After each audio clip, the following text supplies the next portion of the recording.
안녕하세요. 일반인의 매일 건강입니다. 오늘은 우리가 평소에 놓치기 쉬운, 하지만 건강을 위해 꼭 필요한 영양소인 칼슘에 대해 이야기해 보려고 해요.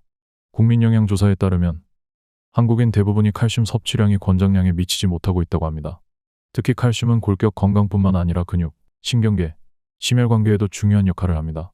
그럼 지금부터 칼슘을 제대로 섭취하고 생활 속에서 칼슘을 더 효과적으로 보충할 수 있는 방법을 알아보겠습니다. 끝까지 함께 해주세요. 핵심 포인트 1. 단백질 과잉 섭취와 칼슘 배출. 요즘 단백질 보충제가 대세인 건 다들 알고 계시죠?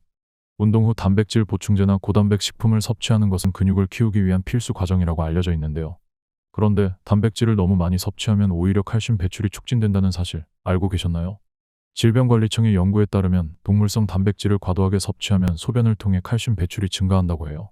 특히 동물성 단백질은 식물성 단백질보다 칼슘 배출에 더 큰 영향을 미친다고 하죠. 과도한 단백질 섭취가 뼈에 해롭다는 사실을 처음 듣는 분들도 계실 텐데요. 이 현상은 단백질 대사가 칼슘의 흡수를 방해하는 과정에서 발생한다고 합니다. 성인의 경우 체중 1kg당 하루에 0.8에서 1~2g의 단백질 섭취가 적당하다고 알려져 있어요.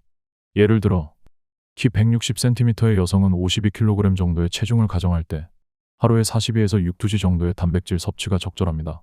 이를 초과해 단백질을 과도하게 섭취할 경우 근육 강화는 물론 골밀도 유지에도 부정적인 영향을 미칠 수 있습니다. 과도한 단백질 섭취는 칼슘이 빠르게 배출되는 결과를 초래하기 때문에 뼈 손실을 막기 위해서는 균형 잡힌 식단이 중요합니다. 핵심 포인트 2. 칼슘을 빼앗아가는 생활 습관. 우리가 평소 아무렇지 않게 하는 생활 습관도 칼슘의 적이 될 수 있습니다. 대표적으로 과음, 흡연, 카페인과 탄산음료 과다 섭취가 칼슘 흡수를 방해하는 대표적인 요인들인데요.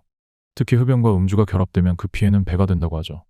먼저 카페인이 들어간 음료, 특히 커피를 많이 마시면 칼슘이 배출됩니다. 카페인이 이뇨작용을 촉진해 몸에서 더 많은 소변을 배출하게 되고 이 과정에서 칼슘도 함께 빠져나가게 되는 거죠.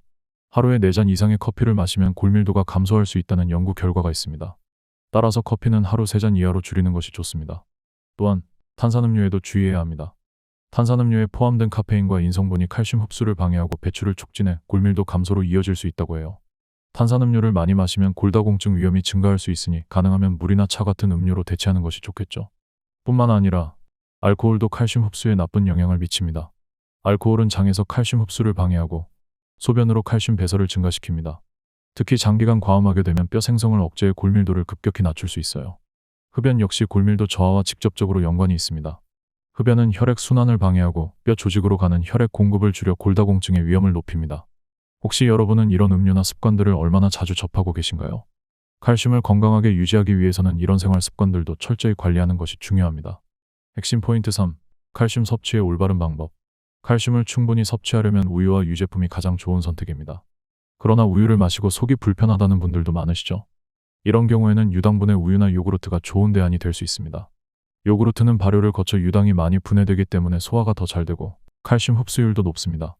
또한 칼슘 보강이 된 요구르트도 시중에 많으니 선택의 폭도 넓습니다. 그렇다면 우유 외에 칼슘이 많은 음식은 무엇일까요? 바로 뼈째 먹는 생선인 멸치와 정어리입니다. 뼈째로 섭취할 수 있는 생선들은 칼슘이 매우 풍부하고 흡수율도 좋습니다. 평소 생선을 잘 안 드시는 분들이라도 이런 작은 생선들을 식단에 추가하는 방법으로 칼슘을 손쉽게 보충할 수 있습니다. 또한 콩류와 두부 역시 칼슘의 훌륭한 공급원입니다. 식물성 칼슘 공급원으로는 청경채, 시금치 같은 잎채소들이 있으며 식단에서 다양한 칼슘 공급원을 고려하는 것이 좋습니다. 이런 음식들을 통해 칼슘을 골고루 섭취한다면 뼈 건강에 큰 도움이 될 것입니다. 여러분은 평소에 칼슘을 어떻게 보충하고 계신가요?